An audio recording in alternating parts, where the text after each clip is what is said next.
솔로몬과 나아마 오늘 말씀 제목입니다. 오늘날 한국교회는 참 안팎으로 너무나 어려운 상황입니다. 내부적으로는 교회가 타락하고 부패한 것이 문제고요. 또 밖으로는 차별금지법 문제, 코로나19 문제 때문에 예배를 드리지 못하는 것도 문제인데, 또 이런 어려움이 생기니까 내부적으로 분열 조짐까지 보이고 있습니다. 이 복잡한 한국교회의 문제를 어떻게 하면 좋겠는가? 여러분, 참 답답하지만 성경 안에는 세상의 모든 문제들에 대한 모든 대답이 다 들어있는 줄 믿으시기 바랍니다. 아멘. 자, 그럼 오늘 본문을 통해서 한번 확인해 보겠습니다. 오늘 본문에는요, 솔로몬의 아들 르호보암의 통치 일대에 관한 이야기인데, 이 본문은 열왕기상 14장 21절부터 32절까지 읽었는데 매우 특이한 특이점이 하나 있는데 뭐냐면, 이 본문에 시작할 때와 끝마칠 때에 똑같은 글자 토시 하나 안 들고 똑같은 표현이 두 번 나오는데, 르호보암이 그의 어머니의 이름은 나아마요 암몬 사람이더라 하는 표현이에요. 근데 본문을 다시 자세히 보시면 특별히 마지막 31절 같은 경우는 이 말이 여기 왜 있나? 왜 굳이 이 말을 넣어놨나? 어색해요. 어울리지 않아요. 자, 이 르호보암의 어머니가 나아마이고 그 사람이 암몬 사람이란 이게 무엇이 중요하다고 이야기의 처음과 끝의 이야기를 기록해놨을까? 자, 이것을 알려면 솔로몬이 어떤 사람이고 어떻게 살았는가를 잠시 생각을 해봐야 됩니다. 열왕기상 3장에 보면요, 솔로몬이 젊었을 때에 아주 겸손하고 믿음이 좋은 사람이었어요. 그 대표적인 사건이 뭐냐면, 그 솔로몬이 1,000마리의 번제를 드림으로 하나님이 찾아오셨고 그에게 지혜를 주시고 또 부귀영화를 주신 사건, 우리가 잘 아는 유명한 사건이죠. 그런가 하면 열왕기상 5장 6장에 가면요, 솔로몬이 뭐 한지 아시죠? 성전을 건축해요. 이건 뭐 아주 대단한 일이잖아요.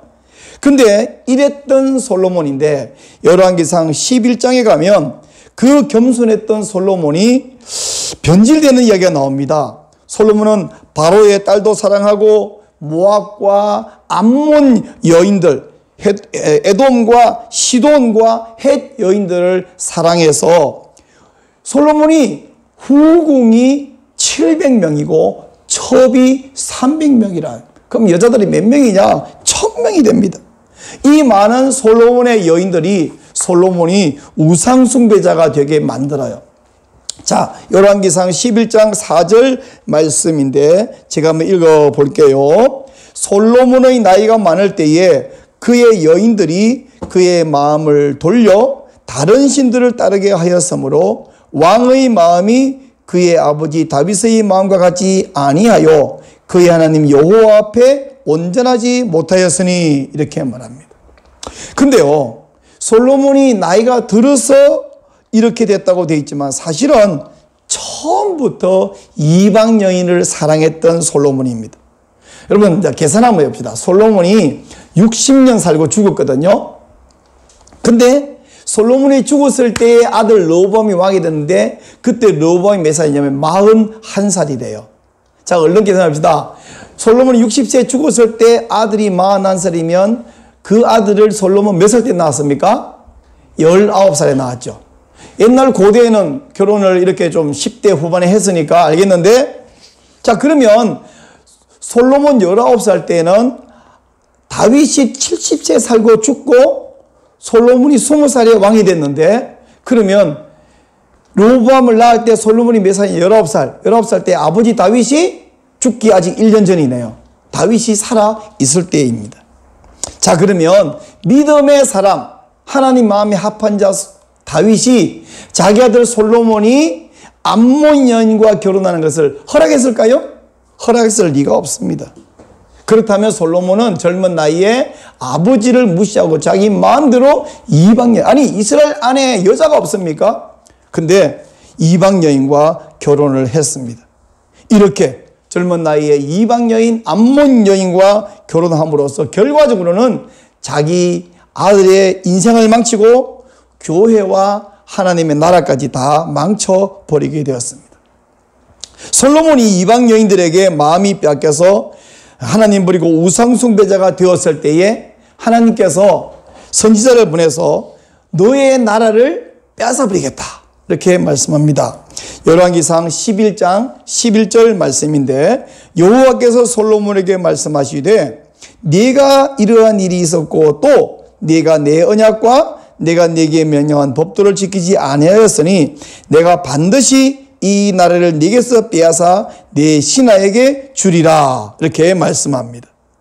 자, 솔로몬이 범죄함으로 하나님께서 솔로몬에게 네 나라를 뺏어버리겠다라고 말했는데, 자, 이것은 어떤 운명론이 돼가지고 그 아들의 때에 가가지고 무슨 죄에서도 빼앗기느냐, 그게 아니라 원인 제공과 이 원래 문제는 솔로몬에게 있지만 이 어리석은 이 솔로몬의 아들 르호보암 때 가서 하나님이 솔로몬에게 한 이 예언을 아주 결정을 지어버린 사람이 누구냐? 그게 르호보암이야. 르호보암이 왕이 됐을 때에 그 사건을 설명하려면 길어지니까 제가 간단히 말하면 북쪽 10지파가 이 지도자를 찾아봤을 때 르호보암이 아주 어리석은 판단과 어리석은 말 한마디를 함으로 말미암아 이 모든 사람들이 르호보암 왕을 버리고 떠나가 버렸어요. 그리고 여로보암을 왕으로 세워서 이스라엘이 남북으로 분열되어 버렸습니다. 이렇게 분열된 원인 제공자는 솔로몬이지만 그 현실적인 문제점, 현실적인 원인은 르호보암의 어리석음이었다. 자, 이 이야기에서 오늘날 우리 한국교회의 근본적인 문제와 현실적인 문제, 이 두 가지를 볼 수 있습니다. 자, 좀 더 생각해 봅시다. 열왕기 상하를 기록한 열왕기 기록자는 르호보암의 어머니가 누구라 그랬어요? 나아마. 그리고 어떤 사람이라고요? 암몬 사람, 암몬 여인이더라, 이방 여인이다. 이걸 두 번이나 소개를 하고 있는데 무슨 이야기 하고 싶었냐 하면 르호보암 왕이 이렇게 어리석은 왕이 되어버린 원인, 이유가 뭐냐면 그의 어머니가 나아마이고 암몬 사람이었기 때문이다라고 지금 고발을 하고 있는 거예요. 열왕기 기록자가 보기에는 이 르호보암은 믿음의 사람 다윗의 손자도 아니고 지혜의 왕 솔로몬의 아들도 아니고 누구 아들이에요? 나아마의 아들이다 이 말입니다.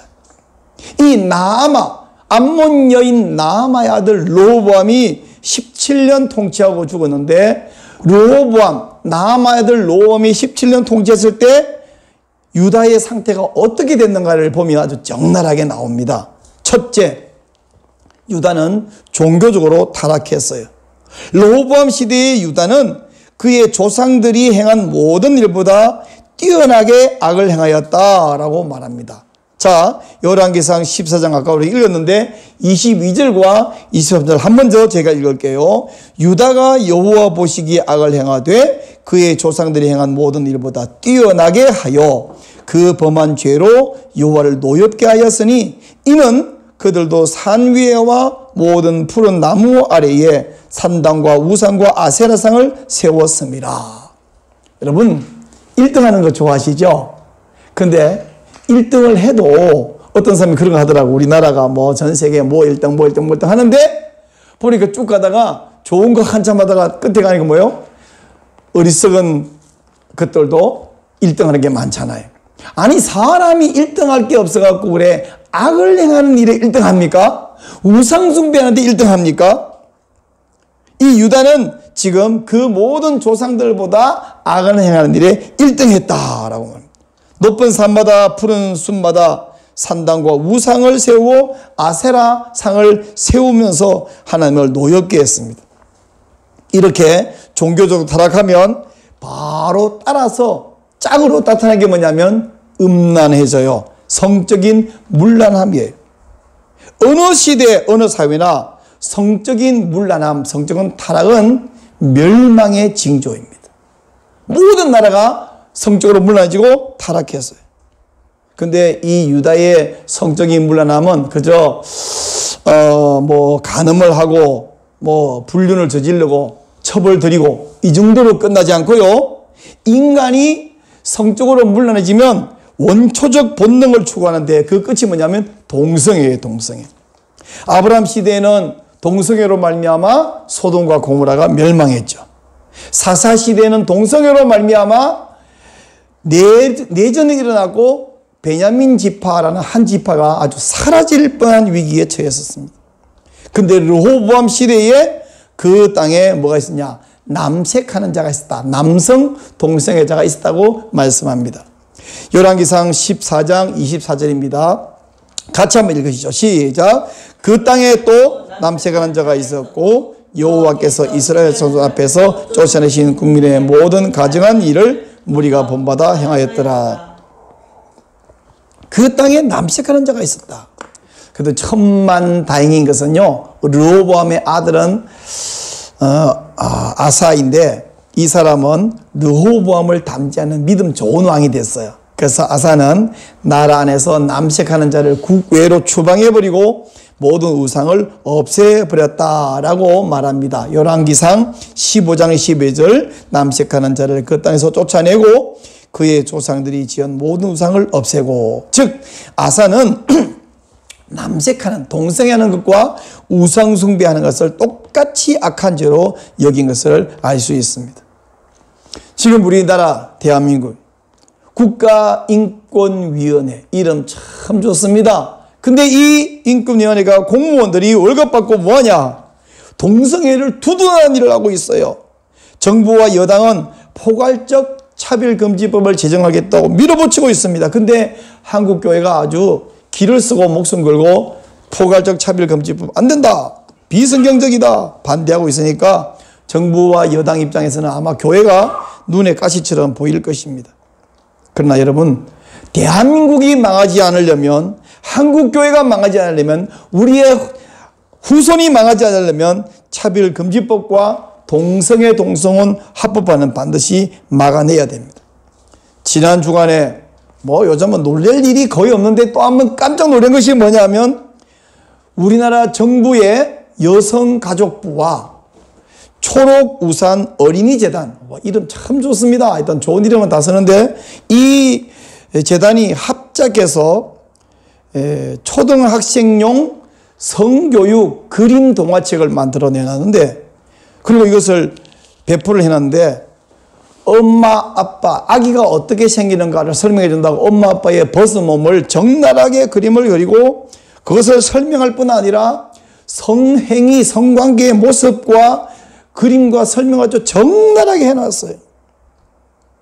제가 볼 때는 이건 거의 포르노에 해당될 만큼. 그 내용을 다 말로 더 이상 하기가 민망합니다. 지금 그것이 뉴스에도 나오고 큰 이슈가 되고 있는데, 제가 유튜브 설교 동영상 밑에 링크를 걸어 놓을 테니까 관심 있는 분은 확인해 보시기 바랍니다. 이 망국적인 음란함, 이게 왜 오느냐 하면 종교적 타락에 뒤따라오는 현상입니다. 자, 르호보암이 다스릴 때에 유다의 두 번째 현상은 뭐냐면 국방이 약해졌어요. 종교적 타락은요, 반드시 윤리 문제, 건강 문제, 경제 문제, 국방 문제 다 가져. 그러면 자, 윤리, 건강, 경제, 국방 허물어지면 뭐가 남아요? 아무것도 안 남죠. 르호보암이 다스린 지 5년 만에, 즉 솔로몬이 죽은 지 5년 만에 애굽의 바로가 쳐들어와서 예루살렘을 치고 왕궁의 모든 보물을 빼앗아 갑니다. 자, 열왕기상 14장 25절, 26절 같이 좀 읽죠. 시작. 르호보암 왕 제5년에 애굽의 왕 시삭이 올라와서 예루살렘을 치고 여호와의 성전과 보물과 왕궁의 보물을 모두 빼앗고 또 솔로몬이 만든 금방패를 빼앗은지라. 여러분, 열왕기상 9장에 보면요, 솔로몬이 밀로와 예루살렘과 하솔과 머깃도와 게셀과 벳호론과 바알갓과 다드몰 등 여러 곳에 성을 건축하고 국방을 든든히 했다라는 말이 나옵니다. 이렇게 여러 성을 건설하고 몇 개예요? 이게 하나, 둘, 셋, 넷, 다섯, 여섯, 일곱, 여덟 개가 벌써 나오는데, 이런 성들을 건축하고 국방을 든든히 했는데 그 솔로몬이 죽고 기껏 5년 만에 예루살렘이 애국 군대에 짓밟히게 됩니다. 여기서 우리가 알 수 있는 것은 뭐냐? 나라를 지키는 것은, 성을 지키는 것은 든든한 성벽이나 숫자 많은 군사력이나 좋은 무기가 아니라 여호와 하나님이라는 것을 알 수 있어요. 사실 솔로몬이 시편 126편에 이미 자기가 그렇게 말했어요. 여호와께서 성을 지키지 아니하시면 지킨 자의 수고가 헛되다고 자기가 말했어요. 애굽 왕 시삭이 쳐들어왔을 때에 솔로몬이 만든 금방패를 빼앗아가 버렸다, 이렇게 말씀하고 있는데, 솔로몬 시대에 솔로몬이 금으로 큰 방패 200개, 작은 방패 300개를 만들었거든요. 큰 방패에는 금이 6.9kg씩 들어갔고요. 작은 방패는 1.7kg씩 들어갔어요. 그래서 큰 방패 6.9kg 곱하기 200개, 작은 방패 1.7kg 곱하기 300개. 그러면 합치면 얼마냐? 금이 1380kg하고 510kg 합쳐서 1890kg이 들어갔어요. 금이 1890kg. 이건요, 값으로 쳐도 어마어마한 돈입니다만은, 이게 더 중요한 것은 솔로몬의 부귀 영화의 상징이 빼앗겼다는 의미가 더 커요. 근데 르호보암이 이 금 방패 200개, 300개 다 빼앗기고 대신에 노스로 방패를 만들어서 시위대장에 주었다. 이게 뭘 의미하냐면 금 대신에 동이 되어버렸다. 즉 우리 금메달, 은메달, 동메달 할 때에 금나라가, 골드 나라가 이제 동의 나라가 되어버렸다 라는 것을 보여주고 있습니다. 아주 추락을 해버렸다는 이야기죠. 솔로몬이 죽은 지 기껏 5년 만에. 열왕기상 14장 27절 28절 같이요. 시작. 르호보암 왕이 그 대신 노스로 방패를 만들어 왕궁문을 지키는 시위대 대장의 손에 맡김에 왕이 여호와의 성전에 들어갈 때마다 시위하는 자가 그 방패를 들고 갔다가 시위소로 도로 가져갔더라. 여러분, 손가락에 금반지 끼고 있다가 빼고 구리반지 끼면 기분이 끼고 싶겠어요? 안 끼고 싶겠어요? 이렇게 돼버렸습니다. 자, 이처럼 이런 일이 왜 벌어졌냐면 종교적 타락, 종교적으로 변질되면 도덕적 타락이 따라오고 국방과 경제가 함께 무너진다는 것을 아주 적나라하게 보여주고 있습니다. 여러분, 우리 한국 교회가 그동안 경제개발 시대, 우리 참 진짜 가난했잖아요. 1950년 지나서 60년대에 너무 가난했어요. 막 그리고 집집마다 애기들은 태어나서 베이비붐 바글바글하고, 그럴 때에 우리가 잘 살아보세요. 경제개발 논리에 맞춰서 교회가 기복주의로 전락하더니 그것과 함께 세속화가 되어버렸고, 오늘날은 세속화가 되어버린 교회는 국민들에게 인정을 받지 못하는 교회가 되었어요. 정부가 천주교 성당하고 불교는 모이는 것을 허락하고 우리 개신교회만 모이지 말라. 그래서 오늘도 우리가 가족만 예배를 드리고 있는데 억울하죠. 불공평하죠. 근데 이게 저는 정부가 잘못한다, 사실이지만 왜 이런 일이 벌어지냐 할 때 하나님이 이렇게 우리를 심판하고 계신다고 저는 생각을 합니다. 그러면 우리 기독교가 천주교나 불교보다 더 타락하고 그 사람들은 착한가요? 우린 그렇게 물으면 안 됩니다. 왜냐하면 우리는 생명의 종교이기 때문이에요. 그들과 달리 우리는 참되신 하나님을 모신 종교이기 때문에 우리는 내가 쟤들보다 더 악한가요? 라고 말하면 안 돼요. 우리는 하나님 앞에 서 있지 그들과 비교하는 사람들이 아닙니다. 내 아들이 70점 받아갖고 야 점수가 이거밖에 뭐 엄마 내 친구는 낙제했어요. 그거 다 안 되잖아요. 우리가 정신을 차리고 회개하고 돌아오면 이 복잡한 문제들을 다 풀리고 다 해결될 줄로 믿습니다. 자, 유다는 세 번째 어떤 일이 벌었냐면 외교가 폭망했어요. 열왕기상 14장 30절입니다. 르호보암과 여로보암 사이에 항상 전쟁이 있으니라 이렇게 말씀합니다. 솔로몬의 아들 르호보암과 북쪽 이스라엘 왕 여로보암 사이에 항상 전쟁이 있었다.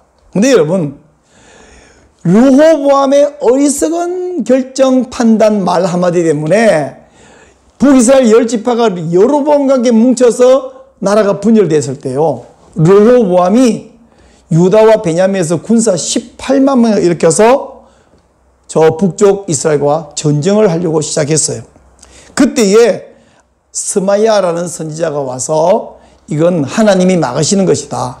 이 분열된 것은 하나님이 시킨 것이다. 그러니까 전쟁하지 말고 돌아가시오라고 이야기합니다. 열왕기상 12장 24절입니다. 여호와의 말씀이 너희는 올라가지 말라. 너희 형제 이스라엘 자손과 싸우지 말고 각기 집으로 돌아가라. 이 일이 나로 말미암아 난 것이라 하셨다라 하신지라. 그들이 여호와의 말씀을 듣고 그 말씀을 따라 돌아갔더라. 자, 스마야가 지금 말하기를 이스라엘 분열한 것은 누가 한 거라고요? 하나님이 한 거예요. 그렇다면 앞으로 르호보암이 지금 북이스라엘과 싸우지 말라 그랬다면 이제 어떻게 행동했냐면 그 사람들을 그냥 인정하고 싸우지 말고 그냥 이렇게 지내야 돼요. 억울하죠? 아깝죠? 부당하죠? 그러나 그렇게 살아라. 그러라 살아라. 하나님 하신 일이다. 지금 우리 뭐 불교는 천주교를 허락한다면서요. 속이 막 부글부글 끓는 목사가 있어요. 맞습니다. 저도 부당하다고 생각해요. 근데 하나님이 하신 일이다 이거. 이게 뭐예요 지금 가족 4명 앉아갖고. 근데 그런 생각이 들어요. 100명 모이는 교회하고 1000명 모이는 교회하고 10명 모이는 교회하고 똑같아져 버렸어요. 어차피 몇백 명, 몇천 명 모이는 교회당도 사람 못 모여 똑같아져 버렸어요. 자, 이거 하나님이 하신 일이다. 그러면 어떻게 해요? 지금 이 상황 인정하고. 옛날 바벨론으로 포로가 다 끌려갔을 때에 어떻게 해요? 그거 인정하고 바벨론 가서 거기서 하나님 섬기고 거기서 살아라 말씀했습니다. 근데 르호보암은 그렇게 말씀해도 미련을 버리지 못해서 계속해서 이 둘 사이에 전쟁이 계속 있었다. 전쟁하면 어떤 일이 벌어지냐면, 전쟁하면요, 수 없는 무고한 백성이 목숨을 잃어요. 특히나 옛날 전쟁은 더 많은 사람이 죽어요. 막 몇천 명 죽는 거 예사고 몇만 명 죽어요. 그러면 몇만 명이 죽으면요, 몇만 명의 아버지, 어머니가 아들을 잃어요. 몇만 명의 여인들이 남편을 잃고 과부로 전락해요. 몇만 명 곱하기 한 집에 아이가 몇 명이에요? 2명, 3명, 5명. 수만 명의 어린 아이들이 아버지 없는 고아로 전락합니다. 명분도 없는 전쟁, 하나님이 하지 말라고 한 전쟁에 남의 아들과 남의 남편과 남의 아버지들을 희생시켜버린 이유가 무엇일까요? 이 르호보암의 어머니가 나아마요, 그의 출신이 암몬 여인이었기 때문입니다. 바로 열왕기 기록자가 말하자는 게 바로 그겁니다. 솔로몬이 젊었을 때에 아버지 다윗을 무시하고 불신자와 결혼했기 때문에 이런 문제가 생겼습니다. 여기서 우리가 중요한 사실, 뼈에 사무치는 중요한 사실 2가지를 발견하는데, 첫째는 결혼을 믿음으로 해야 한다. 둘째는 자녀를 믿음으로 길러야 한다. 사실입니다. 첫째는 성도는 믿음으로 결혼해야 돼요. 한 남자는요, 2 여자 때문에 인생이 활짝 펴기도 하고 폭삭 망하기도 합니다. 그 2 여자는 어머니하고 아내예요. 그러므로 믿음 좋고 지혜로운 아내를 선택하는 것이 인생에서 가장 소중합니다. 돈 잘 버는 거 중요하다고요? 어떤 집에 아내가 백화점 병 걸리면 돈 다 소용이 없어져 버립니다. 그래서 잠언 31장에서 바로 그런 아내는 진주보다 더 귀하다, 이렇게 말씀하고 있습니다. 믿음 좋은 그리고 지혜로운 아내를 선택하는 것은 자녀를 위해서도 매우 중요합니다. 내 어머니는 내가 선택할 수 없지만 내 아들의 어머니, 내 딸의 어머니는 내가 선택할 수 있기 때문이에요. 그러므로 성도는 믿음으로 결혼해야 되고, 2번째, 성도는 자녀를 믿음으로 길러야 합니다. 자녀를 믿음으로, 믿음의 사람으로 기르는 것은 가문을 살리고 교회를 살리고 나라를 살리는 길입니다. 만약 자녀가 불행하게 물에 빠졌는데 내가 그걸 보고 있다면 그걸 안 건지는 부모가 있을까요? 그런 사악한 부모가 없겠죠. 근데 자녀가 죄악 세상에 살다가 지옥에 떨어질 건데 그것을 내버려 둔다면 물에 빠져 있는 자녀를 건지지 않는 그것보다 훨씬 심각한 일입니다. 자녀가 지옥으로 가는 것을 막기 위해서는 하나님께 목숨을 걸고 기도해야 돼요. 생각나면 한 번씩 기도하는 것이 아니라 아주 목숨을 걸고 금식하며 기도해야 됩니다. 자녀를 타이로 기도하고 애원하기도 하고 반드시 구원하시는 부모가 되시기를 축원합니다. 이제 저는 서두에서 한국교회의 복잡한 문제에 대한 이야기로 시작했어요. 마치 솔로몬의 죄와 교만으로 시작한 그 분열이 르호보암 시대에 아주 쇠기를 박아버린 것처럼 한국교회는 그동안 변질과 부패와 타락으로 말미암아 심판을 오늘날 받고 있습니다. 이단들이 득세하고요, 정부로부터 부당한 대우를 받고요, 온 나라 국민들로부터 교회가 억울하게 오해도 받고 비난도 받고 있습니다. 근데 성경을 볼 때에 이렇게 사람들로부터 억압과 박해와 비난과 오해를 받는 이 모든 것을 한마디로 뭐라 하냐면 성경은 인간 막대기 사람 채찍이라고 말씀합니다. 우리가 인간 막대기 사람 채찍으로부터 이렇게 징계를 받는 것은 우리 선배 성도들과 목사님들에게 책임이 있습니다만은 그들에게만 책임이 있는 것이 아닙니다. 솔로몬에게 책임이 있습니다만은 솔로몬에게만 책임이 있는 것이 아니라 르호보암이 아주 결정을 지어버린 것과 마찬가지로 하나님을 두려워하여 경외하지 않는 이 시대의 성도들과 여러분 한 사람 한 사람에게 책임이 있음을 기억하시기 바랍니다. 그러면 어떻게 해야 되느냐? 어떻게 하면 살 수 있느냐 하면 다니엘처럼 해야 합니다. 다니엘은 자기 조상들의 죄로 말미암아 자기는 아무 죄 없이 포로로 끌려온 사람이지만 다니엘은 그 모든 민족과 조상들의 죄를 끌어안고 자기가 회개했습니다. 바로 우리가 그렇게 해야 됩니다. 남들 때문에, 목사님들 때문에, 타락한 교인들 때문에, 우리 부모 세대의 성도 때문에라고 말하면 안 되고 그것을 내가 끌어안고 회개해야 돼요. 그렇게 하면 하나님께서 우리를 살려주실 줄로 믿습니다. 그러므로 여러분 한 사람 한 사람이 먼저 하나님을 두려워하면서 하나님 말씀대로 살기 시작하고요. 그 모든 죄를 내가 지은 죄로 회개하면 그러면 어떻게 하냐? 바로 저와 여러분이 하나님 나라의 주인공이 될 것입니다. 우리 하나님께서 바로 저와 여러분, 우리를 통해서 한국교회를 살려주시는 것을 경험하시는 여러분이 되시기를 축원합니다. 바로 이 믿음으로 우리 하나님 앞에 찬송하겠습니다. 436장입니다. 436장 찬송하겠습니다.